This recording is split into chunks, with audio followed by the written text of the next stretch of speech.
একজন বোনের প্রশ্ন হলো, আমি যখন নামাজের জন্য দাঁড়াই তখন জানি না কোত্থেকে সব নোংরা এবং খারাপ চিন্তা আমার মাথায় আসা শুরু করে। আমার ভয় লাগে, আমার ঈমান কি শেষ হয়ে গেল?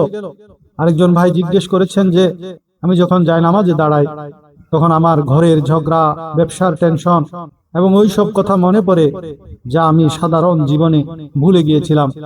আমার নামাজ কি আদৌ হচ্ছে, নাকি আমি শুধু শুধু কপাল ঠুকছি? এমনকি একটি প্রশ্ন তো এমন এসেছে যা আমার অন্তর কাঁপিয়ে দিয়েছে। এক যুবক বলছে যে, আমি এসব খারাপ চিন্তার এতটাই অতিষ্ঠ হয়ে গেছি যে এখন আর আমার নামাজ পড়তে ইচ্ছা করে না। আমি নামাজ ছেড়ে দিয়েছি কারণ আমার মনে হয় আল্লাহ আমার নামাজ কবুলই করছেন না। বন্ধুরা, আপনার সাথেও যদি এমনটি হয়ে থাকে, আপনিও যদি যায় নামাজে দাঁড়িয়ে দুনিয়ার কাজে হারিয়ে যান, তবে মনে রাখবেন যে আপনি একা নন।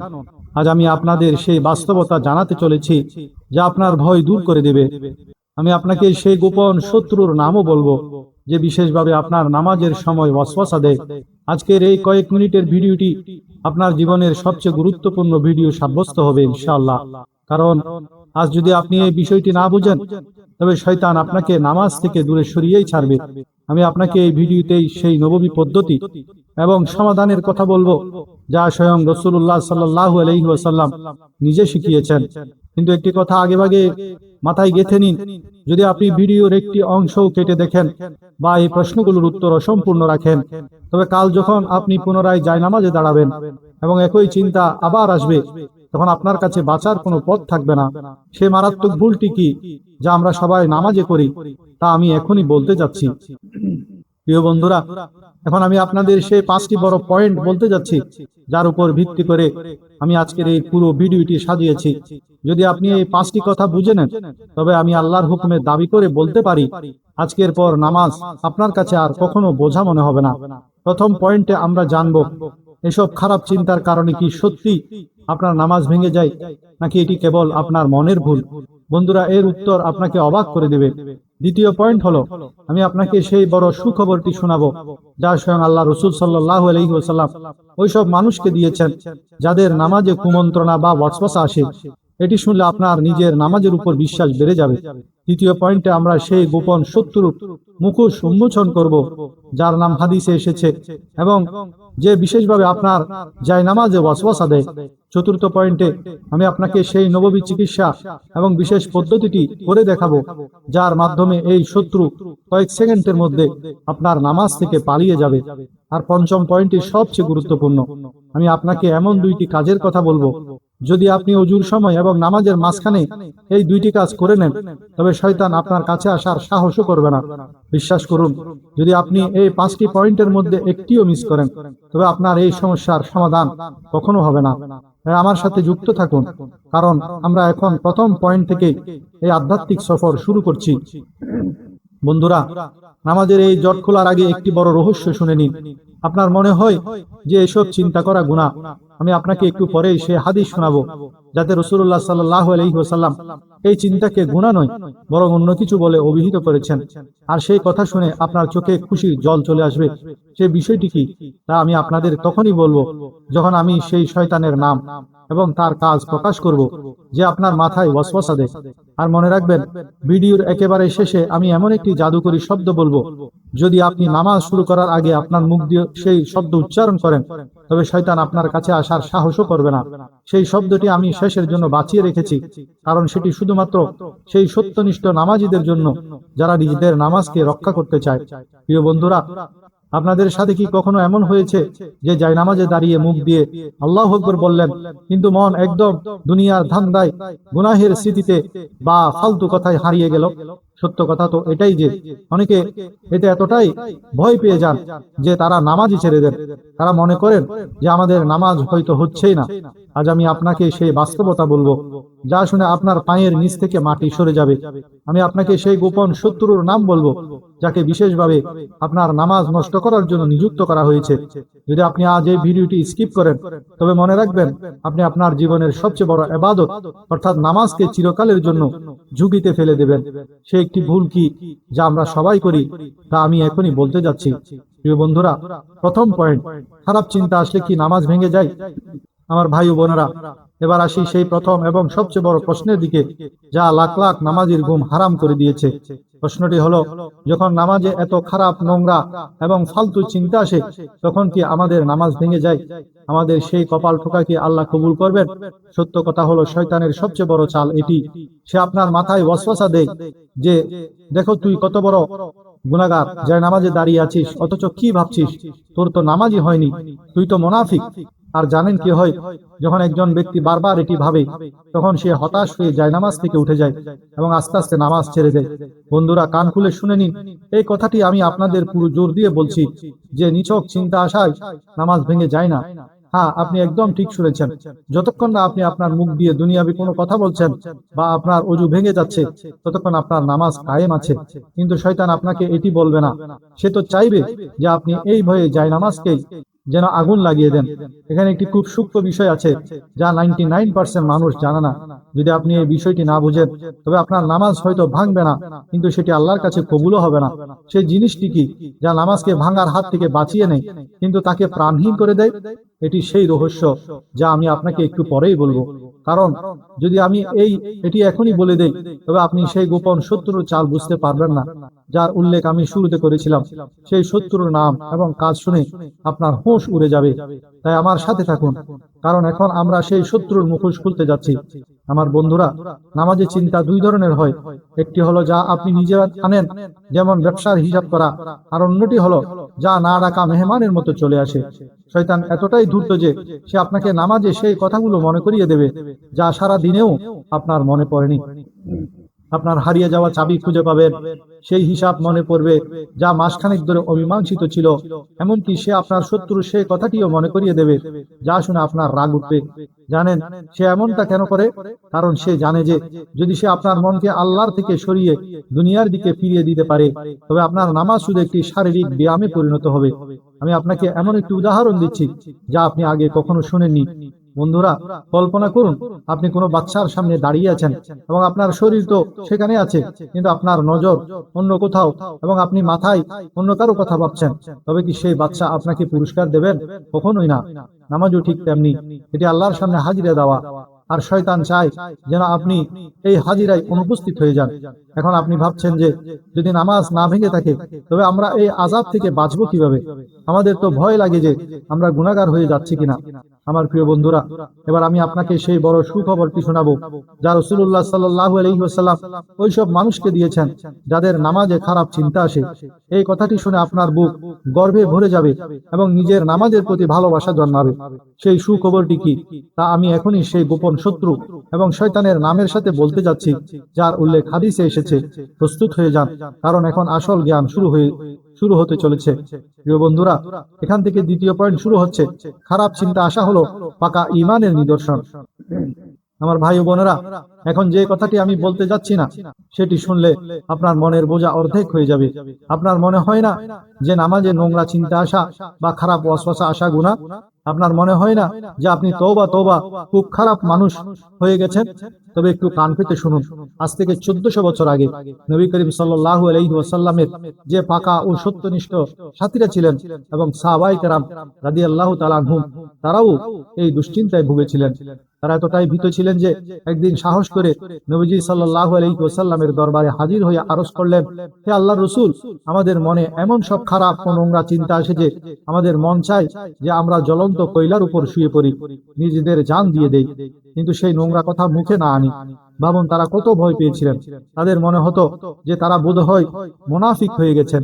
কিন্তু আমার নবী, প্রিয় নবী, তাদের কি জবাব দিলেন? তিনি রাগ করলেন না, বরং হেসে জিজ্ঞেস করলেন, সত্যি কি তোমাদের এমন খারাপ চিন্তা আসে? তারা বললেন, জি হ্যাঁ ইয়া রাসূলুল্লাহ। তখন নবীজি সাল্লাল্লাহু আলাইহি ওয়াসাল্লাম এমন একটি কথা বললেন যা আজ আপনার জন্য একটি মলম। তিনি বললেন, এটিই তো স্পষ্ট ও খাঁটি ঈমানের লক্ষণ। এখন আপনি ভাবছেন যে ভাই, এটি কেমন কথা হলো? খারাপ চিন্তা আসা ঈমান হয় কিভাবে? আমার ভাই, এটিই তো সেই রহস্য যা শয়তান আপনাকে কখনো বুঝতে দেবে না। সে তো চায় যে আপনি একে গুনাহ মনে করে যায় নামাজ ছেড়ে দিন। আমি এখনই আপনাকে এমন একটি উদাহরণ দেব যা আপনি আগে কখনো শুনেননি। সেই উদাহরণটি শুনে আপনার শিশু সন্তানও বুঝে যাবে যে শয়তান আপনার সাথে কি খেলা খেলছে। সেই উদাহরণটি আমি আপনাকে খিনজাব নামক শয়তানের বাস্তবতা বলার ঠিক আগে দেব, কারণ এরপর আপনার নিজের উপর নয়, বরং শয়তানের উপর রাগ হবে। আমার বন্ধুরা, সহজ একটি কথা বুঝুন। একজন চোর কোথায় চুরি করতে যায়? যেখানে সম্পদ থাকে, যেখানে সোনাদানা থাকে, নাকি ওই সব ঘরে যেখানে কিছুই নেই? স্বাভাবিকভাবে সে সেখানেই যাবে যেখানে দামি জিনিস থাকবে। আপনার এই যে অন্তর, এটি হলো সেই ঘর যাতে ইমানের খাজানা লুকিয়ে আছে। শয়তান হলো সেই চোর যে আপনার সেই ঘরে ডাকাতি করতে আসে। যদি আপনার অন্তরে ঈমান না থাকতো, যদি আপনার মনে আল্লাহর ভালোবাসা না থাকতো, তবে শয়তানের কি দরকার ছিল যে সে আপনার নামাজে এসে আপনাকে বিরক্ত করবে? সে তো আপনাকে ছুতোও না। সে আপনাকে তাই বিরক্ত করছে কারণ আপনার কাছে ঈমানের সোনা বিদ্যমান আছে। সে আপনাকে খারাপ চিন্তা তাই দেখায় যেন আপনার মনে হয় যে আপনি খারাপ এবং আপনি হতাশ হয়ে যান। যদি আপনার কাছে এই চিন্তাগুলো খারাপ লাগে, তবে এটি এই কথার প্রমাণ যে আপনার ঈমান জীবিত আছে। যদি ঈমান মরে যেত, তবে খারাপ চিন্তায় আপনার দুঃখ হতো না, বরং মজা লাগতো। কিন্তু আমার বন্ধুরা, এখন একটি বড় বিপদ আসতে চলেছে। শয়তান দেখে নিয়েছে যে আপনি তার এই চাল বুঝে গেছেন। এখন সে তার দ্বিতীয় কার্ড খেলবে। সে আপনার নামাজ এবং কোরআন পড়ার মাঝখানে একটি দেয়াল দেয়াল হয়ে দাঁড়িয়ে যাবে। জানেন সে কে? সে এমন এক ভয়ঙ্কর শয়তান যার কাজই হলো শুধু নামাজ বরবাদ করা। তার নাম কি? তার আস্তানা কোথায়? এবং সে কিভাবে আপনার জবান বন্ধ করে দেয়, তা এখন আমি তার নামের সাথে বলতে যাচ্ছি। কারণ তার নাম জানলে অর্ধেক যুদ্ধে আপনি জয়ী হয়ে যাবেন। বন্ধুরা, এখান থেকে তৃতীয় পয়েন্ট শুরু হচ্ছে। এখন সময় এসেছে সেই মুখোশধারী শত্রুর চেহারা উন্মোচন করার, যে আমাদের সবার নামাজে আগুন লাগিয়ে রেখেছে। সেই শত্রু কোনো সাধারণ শয়তান নয়, বরং সে একটি বিশেষ ডিউটিতে নিয়োজিত, যার কাজ কেবল নামাজীদের জায়নামাজ থেকে পালানো। বন্ধুরা, তার নাম হলো খিনজাব। হ্যাঁ, খিনজাব। এটি সেই শয়তান যার কথা স্বয়ং আল্লাহ রসুল সাল্লাল্লাহু আলাইহি ওয়াসাল্লাম বর্ণনা করেছেন। যখন এক সাহাবী অস্থির হয়ে এলেন যে, হে আল্লাহর রসুল, যখন আমি নামাজ পড়ি বা কোরআন তেলাওয়াত করি, তখন শয়তান আমার এবং নামাজের মাঝখানে এসে দেয়াল হয়ে যায় এবং আমাকে বিভ্রান্ত করে দেয়। তখন নবীজি বললেন, সেটি একটি শয়তান যার নাম হলো খিনজাব। এখন আপনি ভাবছেন যে, ভাই, এই খিনজাব কি করে? সে আমাদের চোখে পড়ে না কেন? আমার ভাই, সে এতটাই ধূর্ত যে সে আপনাকে গালি দেবে না, সে আপনাকে নামাজ থেকে উঠতেও বলবে না, বরং সে আপনার মস্তিষ্কের জানালাগুলো খুলে দেবে। এখনই আমি আপনাকে এমন তিনটি কথা বলবো যা এই খিনজাব বিশেষভাবে আপনাকে তখন মনে করিয়ে দেয় যখন আপনি আল্লাহু আকবার বলেন, নামাজে শুরু করেন। যদি আপনারও এই তিনটি কথা নামাজে মনে পড়ে, তবে বুঝে নিন যে এই খিনজাব আপনার কাঁধে চড়ে বসে আছে। সে তিনটি কথা কি কি তা আমি এখনই সেই গোপন চাবি বলার আগে বলবো, যা একে তাড়ানোর জন্য ব্যবহৃত হয়। আমার বন্ধুরা, খিনজাবের প্রথম চাল হলো সে আপনাকে হারানো জিনিসের কথা মনে করিয়ে দেয়। আপনি সারাদিন চাবি খুঁজুন, মোবাইল খুঁজুন, পাবেন না, কিন্তু নামাজ শুরু করতেই সে আপনার কানে এসে বলবে, ওই দেখো, আলমারির পেছনে পড়ে আছে। আর দ্বিতীয় চাল হলো সে আপনাকে পেছনের ঝগড়া মনে করিয়ে দেয়। আপনার হঠাৎ সেই কথাটি মনে পড়বে যা কেউ 2 বছর আগে বলেছিল, এবং আপনার মন চাইবে যে এখনই নামাজ ছেড়ে তাকে জবাব দিই।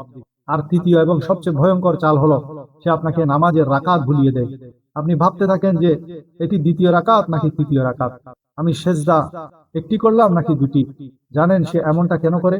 যেন আপনার নিজের নামাজের উপর সন্দেহ হয় এবং আপনি বিরক্ত হয়ে জায়নামাজ থেকে উঠে যান। এই খিনজাব আপনার সবচেয়ে বড় ডাকাত, যে আপনার শান্তি লুণ্ঠন করে। কিন্তু ভয় পাওয়ার দরকার নেই, কারণ যেখানে রোগ সেখানে আল্লাহর নবী চিকিৎসাও বলে দিয়েছেন। এখন আপনি ভাবছেন যে, ভাই, এই খিনজাবকে তাড়াবো কিভাবে? এর কি কোনো ওজিফা আছে? এর কি কোনো কাটতি আছে? আমার ভাইরা, এখন আমি আপনাকে সেই শক্তিশালী পদ্ধতিটি বলতে যাচ্ছি যা স্বয়ং আল্লাহ রসুল সাল্লাল্লাহু আলাইহি ওয়াসাল্লাম শিখিয়েছেন। এই পদ্ধতিটি এতটাই অদ্ভুত যে হয়তো আপনার শুনে বিশ্বাস হবে না, কিন্তু যখনই আপনি এটি করবেন, এই খিনজাব এমন ভাবে পালাবে যেমন আগুন থেকে ধোঁয়া পালায়। সেই পদ্ধতিটি কি এবং নামাজের মাঝখানে কিভাবে করতে হবে, তা এমন একটি চতুর্থ পয়েন্টে বলতে যাচ্ছি। কারণ আসল জয় এবার আপনার হাতে চলেছে, আসল জয় এবার আপনার হতে চলেছে। চতুর্থ পয়েন্ট, আমার বন্ধুরা, এখন সময় এসেছে সেই খিনজাবকে জায়নামাজ থেকে ধাক্কা দিয়ে বের করে দেওয়ার। আপনি ভাবছেন অনেক বড় কোনো ওজিফা করতে হবে, আমাদের কি ঘন্টার পর ঘন্টা জায়নামাজে বসে থাকতে হবে? তো আমার প্রিয় ভাইয়েরা, কোরবান যায় আমার নবী সাল্লাল্লাহু আলাইহি ওয়াসাল্লামের রহমতের উপর। তিনি এত সহজ পদ্ধতি বলেছেন যে আপনি অবাক হয়ে যাবেন। যখন সেই সাহাবী জিজ্ঞেস করলেন, ইয়া রাসূলুল্লাহ, এই খিনজাব তো আমাকে নামাজে বিভ্রান্ত করে দেয়, তখন নবীজি রাগ করেননি, বরং এমন একটি পদ্ধতি বলেছেন যা আজও প্রতিটি মুসলমানের জন্য একটি জাদুকরী প্রভাব রাখে। তিনি বললেন, যখন তুমি এই খিনজাবের উপস্থিতি অনুভব করবে, তখন আল্লাহর কাছে আশ্রয় চাও, অর্থাৎ আউযু বিল্লাহি মিনাশ শাইতানির রাজিম পড়ো এবং তোমার বাম দিকে 3 বার থুতু ফেলার মতো শব্দ করো, তুৎকার দাও। এখন বন্ধুরা, এখানে একটি বড় ভুল আছে যা প্রায় মানুষ শুনে করে ফেলে। তারা মনে করে যে নামাজের মাঝখানে বাম দিকে থুতু ফেলতে হবে। আমার ভাইরা, যদি আপনি নামাজে থুতু ফেলে দেন, তবে আপনার নামাজই নয় বরং যায় নামাজও নষ্ট হয়ে যাবে এবং আলাদাভাবে গুনাহ হবে। সেই থুতকার দেওয়ার সঠিক পদ্ধতি কি তা আমি এখনই বলতে যাচ্ছি, যেন আপনার কোনো ভুল না হয়। আর এই কাজটি নামাজের মাঝখানে কখন এবং কিভাবে করতে হবে তা শুনে নিন। কারণ যদি আপনি ভুল সময়ে করেন, তবে আপনার মনোযোগ আরো বেশি সরে যাবে। আমার বন্ধুরা, এটি গুরুত্ব দিয়ে বুঝে নিন। থুতকার দেওয়া মানে থুতু ফেলা নয়, বরং মুখ দিয়ে সামান্য বাতাস বের করা। যেমন আমরা থু থু করি, ঠিক কিন্তু মনে রাখতে হবে মুখ থেকে যেন পানির এক ফোঁটাও বাইরে না আসে। আর করতে হবে কিভাবে? যখন আপনার মনে হবে আপনার মন হারিয়ে গেছে, আপনার খারাপ চিন্তা আসছে, তখন নামাজের ভেতরে আপনার ঘাড় হালকা করে বাম দিকে কাঁধের দিকে ঘুরান এবং 3 বার আস্তে করে আউযু বিল্লাহি মিনাশ শাইতানির রাজিম পড়ে 3 বার বাম দিকে থুতু ফেলার মতো আওয়াজ করুন। আপনি বিশ্বাস করুন, যখনই আপনি এটি করবেন, ওই খিনজাব সেখান থেকে এমন ভাবে পালাবে যেন কেউ তার উপর আগুনের গোল্লা ছুঁড়ে মেরেছে। এটি সেই পদ্ধতি যা স্বয়ং আল্লাহ রাসূল সাল্লাল্লাহু আলাইহি ওয়াসাল্লাম নিজে পরীক্ষিত হিসেবে বলেছেন। এতে আপনার মন একদম হালকা হয়ে যাবে এবং আপনার ধ্যান আবার আপনার রবের দিকে ফিরে আসবে। কিন্তু আমার বন্ধুরা, এটি তো হলো সেই চিকিৎসা যা আপনি রোগ আসার পর করবেন। কতই না ভালো হতো যদি আমরা এমন কিছু করতাম যাতে এই খিনজাব আমাদের নামাজের কাছেই না আসতো।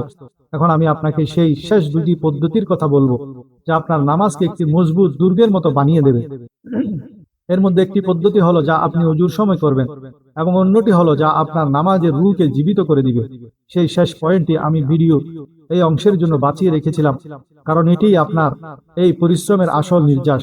প্রস্তুত হয়ে যান, কারণ এখন আমরা শেষ এবং সবচেয়ে গুরুত্বপূর্ণ গন্তব্যের দিকে এগিয়ে যাচ্ছি। 5ম পয়েন্ট, আমার বন্ধুরা, এখন সময় এসেছে সেই শেষ চিকিৎসার, যা আপনার নামাজকে এমন এক মজবুত দুর্গ বানিয়ে দেবে যাতে এই খিনজাব নামক শয়তান ঢুকতেই পারবে না। রাসূলুল্লাহ সাল্লাল্লাহু আলাইহি ওয়াসাল্লাম এমন 2টি কথা বলেছেন যেগুলোর উপর যদি আপনি আমল করেন, তবে বিশ্বাস করুন আপনার নামাজ আর কপাল ঠোকা থাকবে না, বরং আল্লাহর সাথে কথা বলা হয়ে উঠবে। প্রথম কথা হলো আপনার পবিত্রতা, অর্থাৎ ওযু। আমরা ওযু তো করি, কিন্তু কেবল জলদি জলদি হাত পা ভিজিয়ে নিই। কিন্তু মনে রাখবেন, ওযু কেবল শরীর ধোয়ার নাম নয়, এটি রূহকে তৈরি করার নাম। যদি আপনার ওযু অসম্পূর্ণ হয়, যদি আপনার মনে ওযুর সময় আল্লাহর ধ্যান না থাকে, তবে শয়তান পথ পেয়ে যাবে আপনার নামাজে ঢোকার। ওযু এমন ভাবে করুন যেন আপনি কোনো বড় বাদশার দরবারে যাওয়ার প্রস্তুতি নিচ্ছেন। যখন পানি আপনার চেহারায় লাগে, তখন ভাবুন যে আমার গুনাহ ঝরে যাচ্ছে। যখন আপনার ওযু কামিল হবে, তখন আপনার চারপাশে নূরের একটি বলয় তৈরি হবে, যা ভাঙা শয়তানের সাধ্যের বাইরে হবে। বন্ধুরা, ওযু তো হলো, কিন্তু এবার দ্বিতীয় কথাটি শুনে নিন, যা আমার নিজের জীবন বদলে দিয়েছে। এটি সেই পদ্ধতি যা আপনার নামাজের একঘেয়েমি দূর করে দেবে, যা আপনাকে দুনিয়ার চিন্তার দিকে নিয়ে যায়। কিন্তু 1 সেকেন্ড, এই দ্বিতীয় কথাটি বলার ঠিক আগে আমি আপনাকে সেই জাদুকরী নিদর্শনটির কথা বলবো, যা যদি আপনি নামাজের ঠিক পরেই অনুভব করেন, তবে বুঝে নেবেন যে আপনার ওই নামাজ আরশে কবুল হয়ে গেছে। সেই নিদর্শনটি আমি ভিডিওর একদম শেষের জন্য বাঁচিয়ে রেখেছি, কারণ সেটি আপনার সার্টিফিকেট যে আজ আল্লাহ আপনার উপর খুশি হয়ে গেছেন। সেই নিদর্শনটি কি তা আমি এখন এই দ্বিতীয় সমাধানের ঠিক পরেই বলবো। বন্ধুরা, দ্বিতীয় এবং সবচেয়ে গুরুত্বপূর্ণ কথাটি হলো, আমরা যে নামাজ পড়ি, আমরা জানি না যে আমরা কি বলছি। আমরা সুবহান রাব্বিয়াল আ'লা তো বলে ফেলি, কিন্তু আমাদের মন ভাবছে দোকানে কাস্টমার কতজন আসবে। তো বন্ধুরা, এর সমাধান হলো আপনি নামাজের অনুবাদ শিখুন। আপনার জানা উচিত, যখন আপনি আলহামদুলিল্লাহি রাব্বিল আলামিন বলছেন, তখন এর মানে হলো সমস্ত প্রশংসা আল্লাহর জন্য, যিনি সমস্ত জগতের পালনকর্তা। যখন আপনার শব্দের মানে জানা থাকবে, তখন আপনার মন কোথাও পালাবে না, সেই শব্দগুলোর পেছনে পেছনে চলবে। আর দ্বিতীয় কথা হলো, নামাজ থেমে থেমে পড়ুন। আমরা এমন ভাবে দৌড়াই যেন পেছনে পুলিশ লেগে আছে। আমার ভাইয়েরা, তাড়াহুড়ো পড়া নামাজ শয়তানের দাওয়াত, আর প্রশান্তির সাথে পড়া নামাজ রহমানের সন্তুষ্টি। এক একটি শব্দকে চিবিয়ে চিবিয়ে থেমে থেমে আদায় করুন, যেন আপনি আল্লাহর সাথে সরাসরি কথা বলছেন। বন্ধুরা, এখন আপনি ওযুও ঠিক করলেন, অনুবাদও বুঝলেন, খিনজাবকেও তাড়ানোর পদ্ধতি শিখে নিলেন। এখন সেই সময় চলে এসেছে যখন আমি আপনাকে সেই শেষ রহস্য এবং নিদর্শনের কথা বলবো, যা আজকের পর জায়নামাজের সাথে আপনার সম্পর্ক গড়ে দেবে। যদি আপনি এই নিদর্শনটি মিস করেন, তবে হয়তো আপনি কখনো জানতে পারবেন না যে আপনার পরিশ্রম সঠিক দিকে যাচ্ছে নাকি বেঠিক দিকে যাচ্ছে। সেই নিদর্শনটি কি এবং সেই শেষ দোয়া যা আমি আপনাদের সবার জন্য করতে চলেছি, তা এখন আমি ভিডিওর ইতি টানার সময় করব। কোথাও যাবেন না, কারণ এখন আমরা এই আধ্যাত্মিক সফরের সবচেয়ে সুন্দর স্থানে। আমার প্রিয় বন্ধুরা, এখন এর আগে যে আমি আপনাকে সেই গোপন নিদর্শনটি বলি, আমি আপনাদের সেই 3টি প্রশ্নের উত্তর দিতে চাই যা এই মুহূর্তে আপনাদের মনে ঘুরপাক খাচ্ছে। প্রথম প্রশ্ন, যে নামাজগুলো আমরা এসব খারাপ চিন্তার বইয়ে ছেড়ে দিয়েছি সেগুলোর কি হবে? আমার ভাইরা, আল্লাহ অনেক বড় দয়ালু ও ক্ষমাশীল। আজই খাঁটি অন্তরে তওবা করুন এবং ওই ছুটে যাওয়া নামাজগুলোর কাজা শুরু করে দিন। আল্লাহ আগের সব ত্রুটি মাফ করে দিবেন। দ্বিতীয় প্রশ্ন, এই চিন্তার কারণে কি সওসিজদা দিতে হবে? জি না, নিছক চিন্তা আসায় সওসিজদা ওয়াজিব হয় না, যতক্ষণ না আপনি নামাজের কোনো রোকন যেমন রুকু বা সিজদায় ভুলে যাচ্ছেন। আর তৃতীয় প্রশ্ন, শয়তান যদি বারবার আসে তবে কি আপনি বারবার থুৎকার দেবেন? জি হ্যাঁ, যতবার ওই খিনজাপ এসে আপনাকে জ্বালাতন করবে ততবার বাম দিকে হালকা থুৎকার দিন। এটি আপনার যুদ্ধ এবং এই যুদ্ধে আপনাকে হারলে চলবে না। বন্ধুরা, এবার শুনে নিন সেই নিদর্শনটির কথা যা আমি আপনাদের দেওয়ার ওয়াদা করেছিলাম। যদি আপনি যাই নামাজে এই সমস্ত আমল করেন এবং নামাজের পর যখন আপনি সালাম ফেরান তখন যদি আপনার মনে আফসোস তৈরি হয় যে হাই, আমি আমার নামাজে আল্লাহকে সঠিকভাবে স্মরণ করতে পারলাম না, তবে মোবারকবাদ, এটি হলো সেই নিদর্শন যে আপনার নামাজ কবুল হয়ে গেছে। আপনি ভাবছেন আফসোস কেন? আমার ভাই, যার নামাজ কবুল হয় না সে তো অহংকার করে যায় নামাজ থেকে উঠে যায় যে আমি তো ফরজ আদায় করে ফেলেছি। কিন্তু যার নামাজ কবুল হয়, আল্লাহ তার অন্তরে নম্রতা দান করেন, তাকে নিজের কমতির কথা মনে করিয়ে দেন। আর এই অনুভূতি আল্লাহর সবচেয়ে বেশি পছন্দ। তো চলুন বন্ধুরা, সকলে মিলে দোয়া করি। হে আল্লাহ, আমাদের এমন নামাজ নসিব করুন যাতে কেবল তুমি থাকো এবং তোমার জিকির থাকে। আমাদের সেই খিনজাবের অনিষ্ট থেকে রক্ষা করুন। আমাদের এই ভাঙাচোরা চিন্তায় ভরা নামাজগুলোকে তোমার প্রিয় নবী সাল্লাল্লাহু আলাইহি ওয়াসাল্লামের উসিলায় কবুল করুন। আমিন, আল্লাহুম্মা আমিন। আমার বন্ধুরা, আশা করি যে আমার আজকের এই কয়েক মিনিটের পরিশ্রম আপনার জীবন এবং আপনার নামাজ বদলে দিবে। যদি আপনার মনে হয় যে এই ভিডিওর মাধ্যমে একজন মানুষেরও নামাজ বেঁচে যেতে পারে, তবে একে সদকায়ে জারিয়া মনে করে অবশ্যই শেয়ার করবেন। আল্লাহ তাআলা আমাদের সবার সহায় হন। আল্লাহ তাআলা আপনাদেরকে সবাইকে সুখী ও শান্তিতে রাখুন, সব সময় হাসি খুশি রাখুন। দেখা হবে ইনশাআল্লাহ নতুন কোনো ইন্টারেস্টিং ভিডিওর সাথে। ততক্ষণ পর্যন্ত নিজের অনেক খেয়াল রাখবেন এবং আপনার এই চ্যানেলেরও আপনার ভাইকে অবশ্যই আপনার বিশেষ দোয়া এবং হৃদয়ের কোনো এক কোণে মনে রাখবেন।